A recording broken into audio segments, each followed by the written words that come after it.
Get this and get it straight. Crime is a sucker's road, and those who travel it wind up in the gutter, the prison, or the grave. It started with death on my doorstep and got worse when I lied to a sympathetic bull, was pistol whipped by a gorilla with dimples, and fought with a kitten on the Keys. And it might have gone on that way all night if I hadn't been helped by the king of the beasts. From the pen of Raymond Chandler, outstanding author of mystery, comes his most famous character and crime's most deadly enemy as we present The Adventures of Philip Marlowe.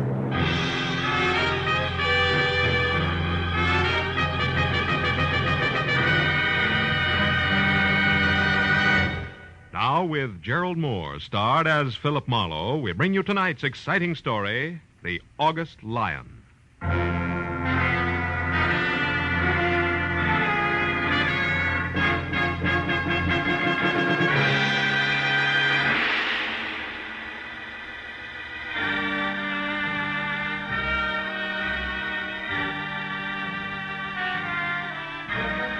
It was one of those in-between hours, along about 10 on a night at home when you don't quite know what to do with yourself.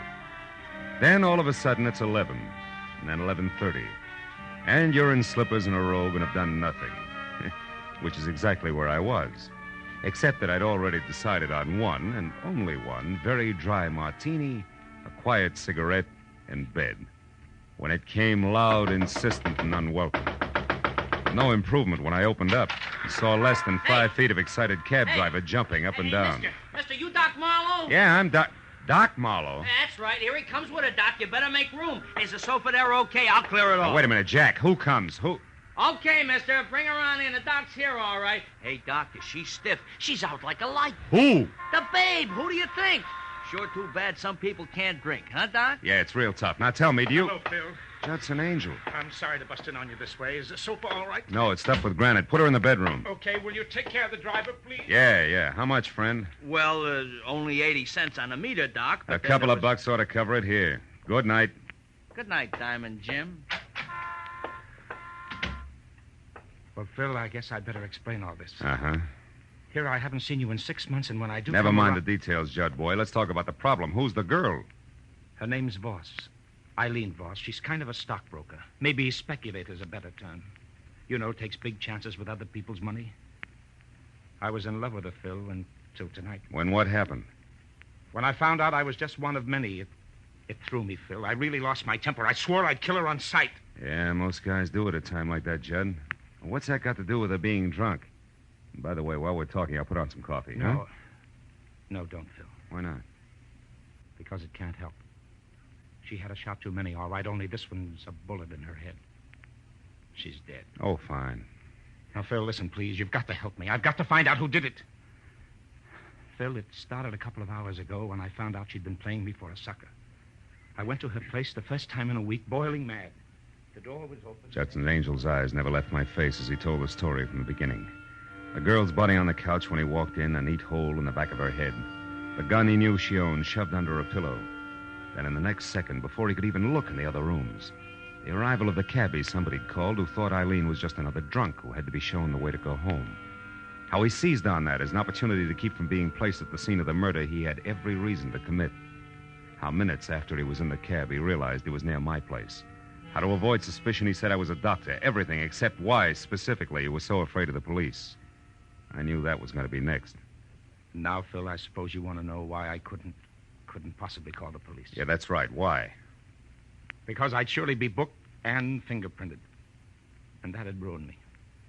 You see, a long time ago, I served time in the state penitentiary in Illinois. What? Yes. So I've kept it quiet. Only Phoebe Hammond in my office knows.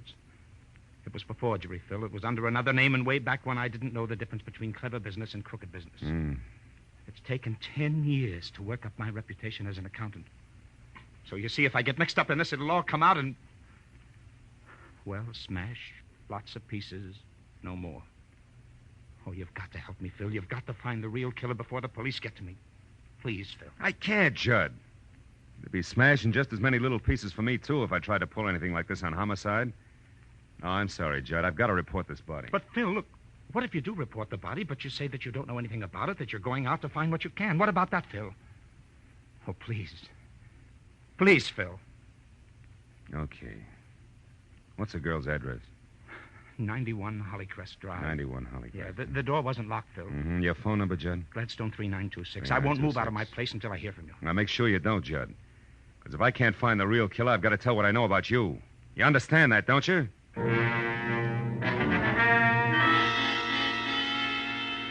When Angel left, I called Detective Lieutenant Matthews at police headquarters and lied that there was a corpse in my apartment about which I knew nothing, and that I was on my way out to see what I could find. Then I hung up fast, not feeling very good. 20 minutes later, when I was in the plush living room at 91 Hollycrest Drive, I had zero to go on.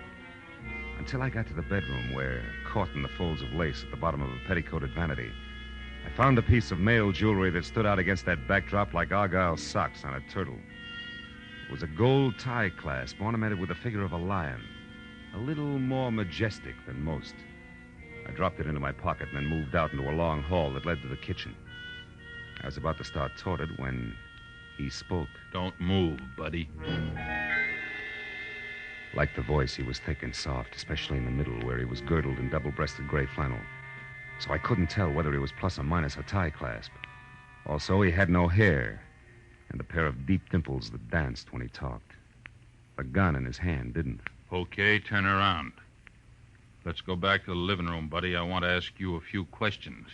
Like why you're taking inventory here. Well, it's my job. You see, I'm an auctioneer. The lady of the house won't need this stuff anymore. She's not Shut going to...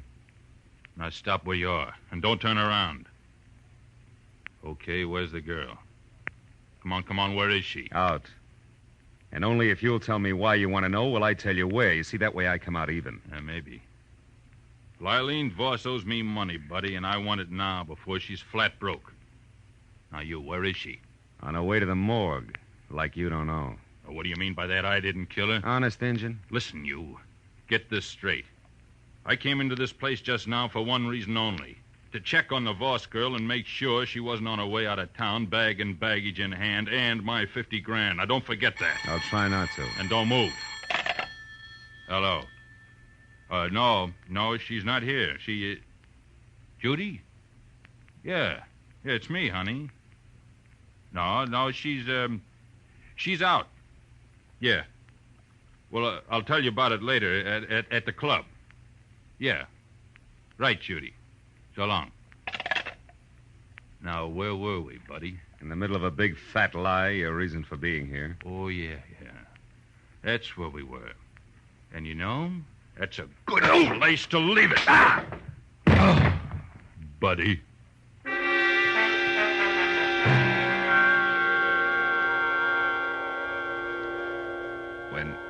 When the twin telephones, lamps, and end tables next to me got back to being one of each again, I saw the note next to the phone that said, "Call Monday at the garden room," which didn't add to much until I realized that Monday was spelled not as the day in the week, but M-U-N-D-Y. And I recalled that the garden room was a cozy collection of crepe paper flowers where some people did their serious drinking. That plus dancing dimples telling a girl named Judy, who had called for Eileen in the first place, that he'd meet her at the club was a little better than the zero-plus tie clasp I'd been working with.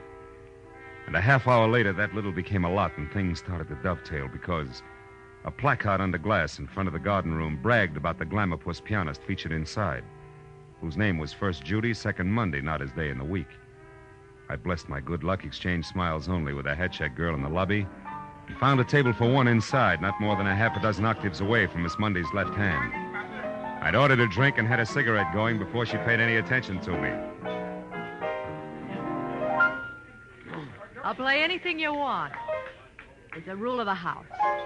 Just name it, or hum it, or whistle. But don't croon. That's also a rule of the house. What'll it be? How about the number you always play for that fat friend of yours? You know, the one with the deep dimples? Burleffe? Sure. Kind of corny. Remember it? Yeah. You a friend of his? Not exactly. I didn't think so. He'd crown you if he heard you say dimples. He's sensitive. You're new here, aren't you? I've been in once or twice. Mutual friend of ours used to speak well of you. Eileen Voss. What made her change her mind? She was murdered tonight. Any idea who did it? I said I heard you. No, mister. I haven't got the slightest idea. There, that's the end of your request. Sorry, but I'm only allowed one to a customer. It's a rule of the house, I know, yeah. I'll see you, Judy.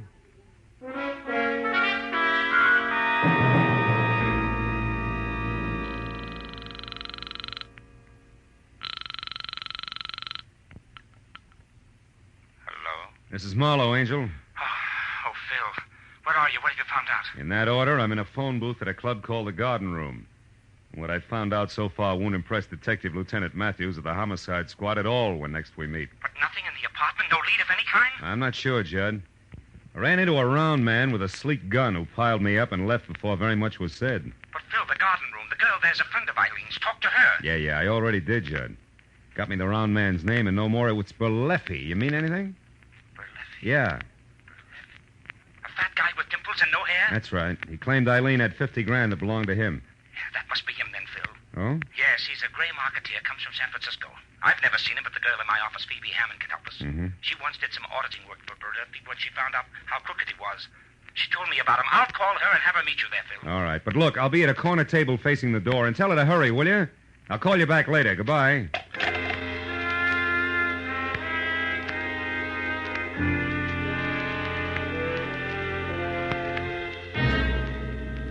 Exactly 1 o'clock when what was at least 3 parts CPA to each part woman pushed the front door out of her way and entered.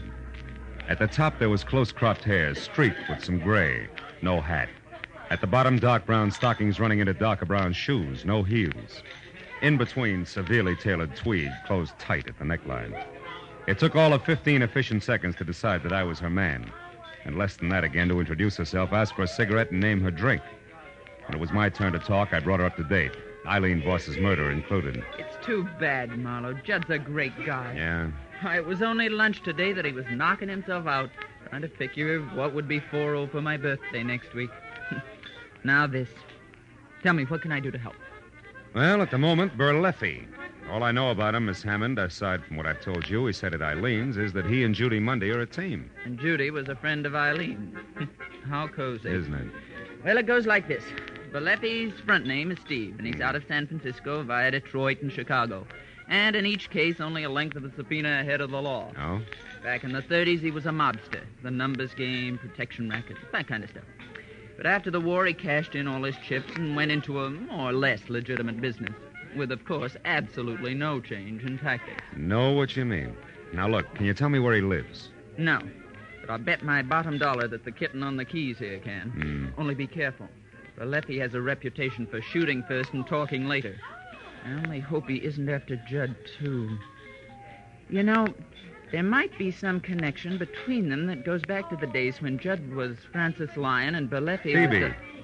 did you just say Francis Lyon? That's right.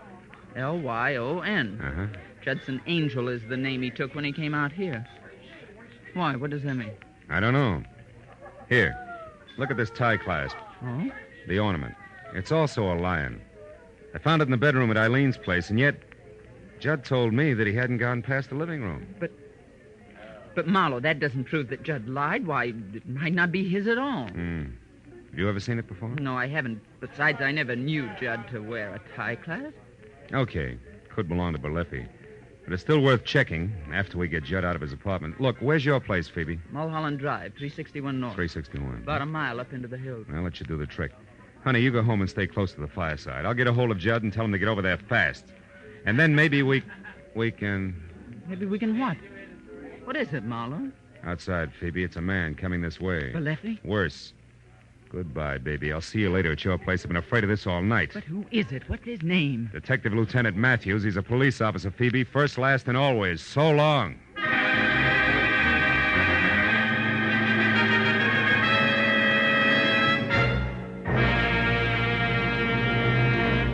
In just a moment, the second act of Philip Marlowe. But first, music you like best of all, whether it's classical favorites or popular old ballads, is the music you hear when you tune in Sunday afternoon to the Symphonette and the Choral Ears.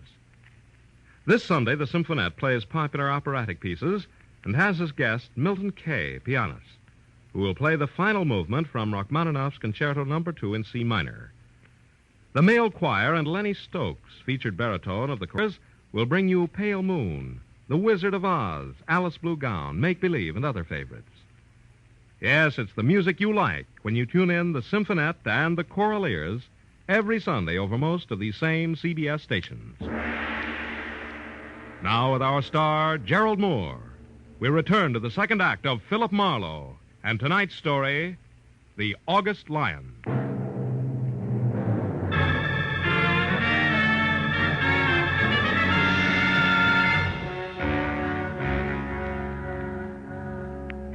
When I left Phoebe Hammond at the table and moved toward the bar, my first impulse was run, do not walk. This is a different kind of an emergency. But a quick glance into the mirror behind me tagged that as suicide and pushed try nonchalance into its place, because I could see that Detective Lieutenant Matthews had already spotted me. When he was closer, I could also see that nonchalance would go over like punching him in the nose on the steps of City Hall. All right, Phil, that little game is over. Now let's have it straight and fast. Who are you working for? And don't bother with the pitch on professional ethics, so we'll try this all over again down in headquarters. His name, what is it, Phil? Judson Angel, he's a friend. Yeah. Who is what to the corpse? He was in love with her, but he didn't kill her. Oh. Now, look, Matthews, I've never held out on you before, have I? Which means you want to start now, huh? What are you getting at, Phil? My client's in a jam, Lieutenant. He didn't kill the girl, but unless I can find out who did, he's an eyebrow deep in a mess that doesn't even concern him. Which has what to do with you playing bashful tipster on the phone with the body being in your bedroom and Marlowe starring like a one-man police force? Will you listen? Come on, Phil. I've been an hour and a half just finding you. Now, level. Why is this Judson Angel in a jam if he didn't do it? Okay. We'll try it honest-like. He once did time in another state, under another name, way back when he had less sense. If he's booked and fingerprinted, it'll be splashed all over the papers. He'll be ruined. Why? What's his business? Well, today it's accountancy, and then it was forgery. Oh. You can see that side by side they don't make a very handsome couple. Now, come on, Matthews, give the guy a break, will you? Take my word, he deserves it. What do you want me to do? Give me some time. If I don't have the answers, I'm out of luck, and so is Judson Angel. Please, Matthews. All right, Phil, all right. 60 minutes.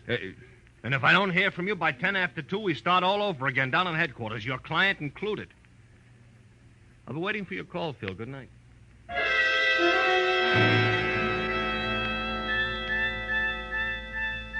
Detective Lieutenant Matthews was nobody's Keystone cop, and I knew that when he said 60, count 'em, 60 minutes, he meant just that and no more.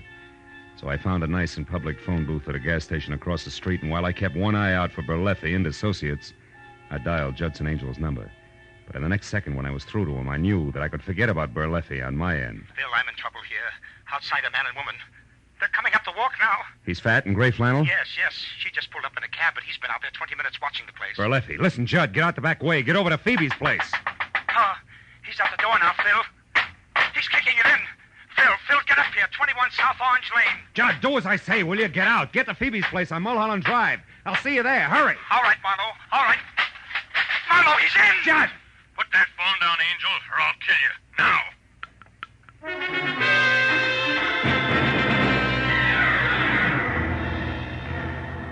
When I screeched to a stop at number 21 South Orange Lane, which was lights out, front door open, and no car parked in sight, I went inside. Just visible in the moonlight was the huddled figure I'd been afraid I'd find. What I didn't know until I was kneeling next to it was that it was Judy Mundy, not my client, and only unconscious, not dead. There was a large white envelope lying next to her, and beyond that, a litter of broken porcelain that had once been a lamp. I switched on a light, found some brandy, and then brought her to as fast as I could. Marlowe. Yeah, and with a brand new request. Here, take a drink. Now, I'll ask the questions. One, what happened here with the three of you? Where's Berleffi and, more important, Judd Angel? Come on, baby, talk fast. All right. I think Angel got away. I don't know where he is. Berleffi? Dead, I hope. I got him to thank for that lamp getting together with my head. How come? Angel made a break for it, kicked out the lights, and tossed the lamp at the same time. Hero Berleffi used me for a shield, then took off after him. Your connection with both Berleffi and Eileen Voss, what was it? I forget. Come on, Judy, baby, talk. You're not going to get another chance this side of the witness box. Witness box? What for? Your girlfriend's murder, trial by jury, an old Yankee tradition. You Wait remember? a minute, Marlowe. I didn't have anything to do with Eileen getting killed. They can't tie that onto me. They can try. Now, what'll it be? It'll be what you want. That's better. I only got chummy with Eileen in the last month, Marlowe, because Berleffi told me to. He was my boyfriend. Hooray for love. Go on. What was in it for Berleffi? He wanted to know where Eileen got her tips on the market. That way he could keep paying her any commission. Figures. What went wrong? Nothing. Only instead of finding out how well she knew who, I discovered she was going broke, period. The rest of it, you, Eileen being dead, that muscle woman you talked to in the bar, all Wait the a minute, music... wait a minute, wait a minute. What about that girl in the bar? You two get together? Oh, not for very long. Hmm. After you left the table, she went outside, so I followed. Why? Because the cow jumped over the moon. Why do you think? I was still working for Marlowe, remember? I thought it would help if he knew where she fit in. What'd it get you? A slap in the face. It said she was raised on barbells. And this envelope here that fell out of her pocket. Oh? Don't get excited about it. It's only one of those horoscope charts. What do? Collect them as a hobby? When there are notes on the back, yeah. However, for a friend, Berleffi was unimpressed. Yeah, look yourself. It's double talk. Cost plus 10%. 90 days will yield us. Yeah, it's strictly a CPA's margin notes. Doesn't mean that you owe.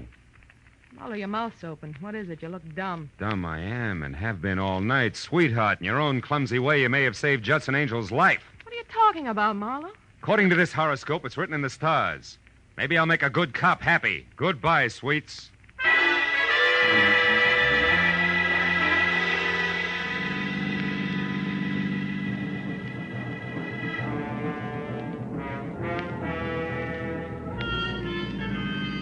Mulholland Drive is a fancy collection of hairpin turns and deceptive curves along the top of a mountain that separates Hollywood and Beverly Hills from the San Fernando Valley.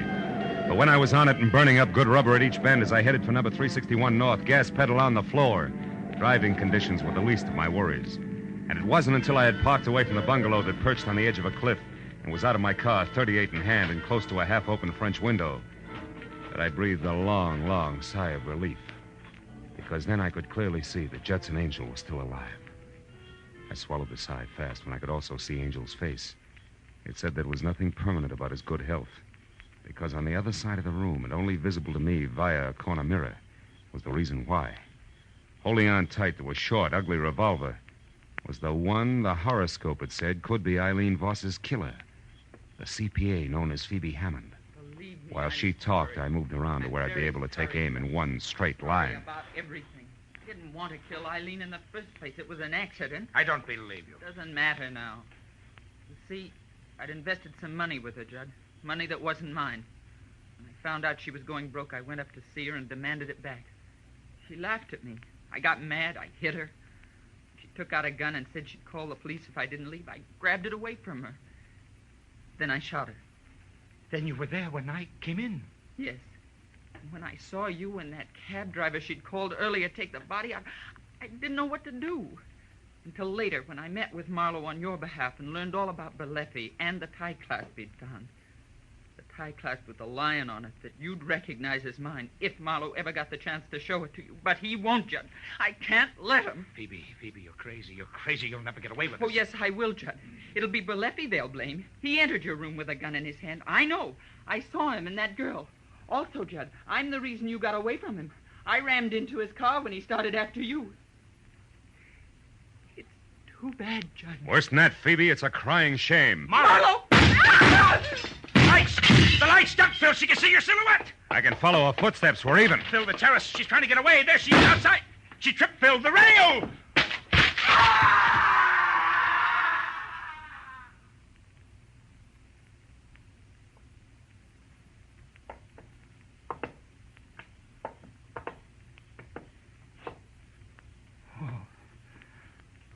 Holy smoke. Phil, it's a good 200 feet down.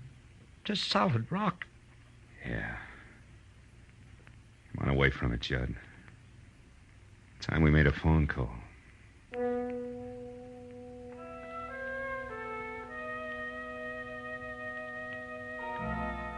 It was 4 o'clock in the morning. We were still on top of the mountain before the police had found the broken body of Phoebe Hammond. Berleffi had been picked up and in lieu of anything better booked for breaking and entering Eileen Voss's place.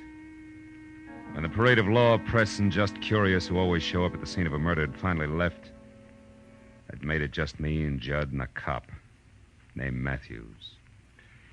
Well, let me see if I got this straight for the records, Phil. First, you thought it was a tough called Berleffi.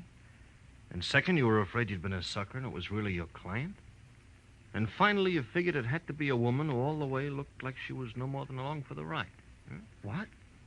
You mean you really believe I could have done it, Phil? Well, yeah, it looked that way for a while, Judd. You know, you said you hadn't been past the living room up at Eileen's, and yet I found a tie clasp in the bedroom there ornamented with a lion. And then I found out your real name was also Lion. It almost added. Yeah, but since you didn't have a chance to find out whether or not Berleffi was missing a tie clasp, you still considered that was only circumstantial evidence, am I right? Right, yeah.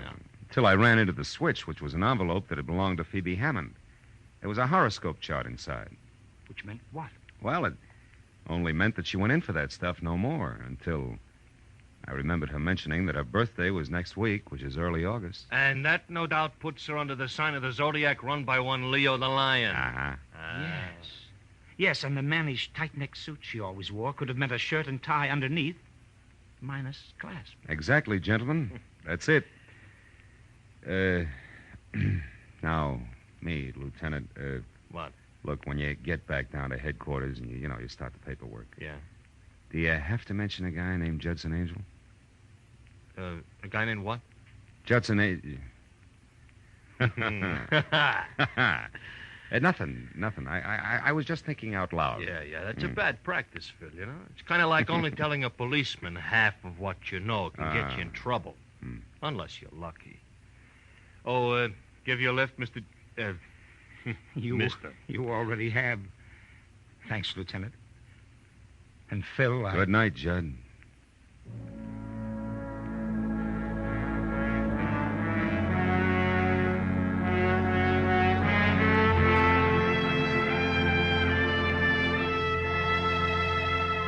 When Judd and the lieutenant left, I figured I'd have a last cigarette on the terrace. Think a little about the desperate people I'd met on a night that had started out to be quiet. I found myself not smoking, not watching the early sun brighten the valley below, and not thinking about much of anything except the overturned stone flower pot that was lying next to the splintered rail where Phoebe Hammond had tripped and taken her final plunge. It was an ordinary square flower pot with an ordinary flower in it. But the figure in relief on the side was a lion resting on its haunches. And as I looked at it, I thought it was a little more majestic than most.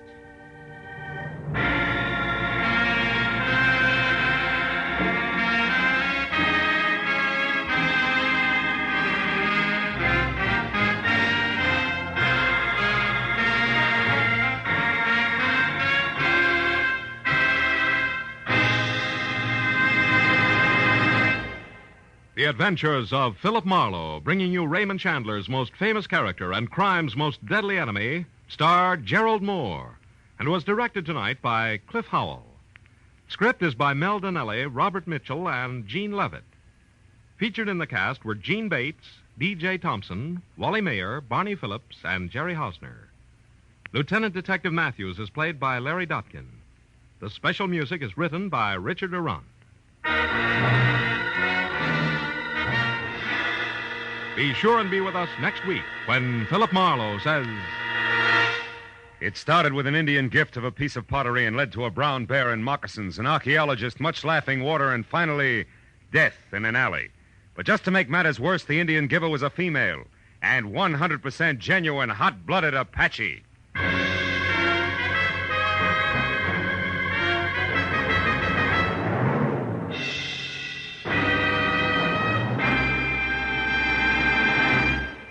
They cracked the phantom voice question on Sing It Again last Saturday, so the jackpot is down to minimum, only $50,000.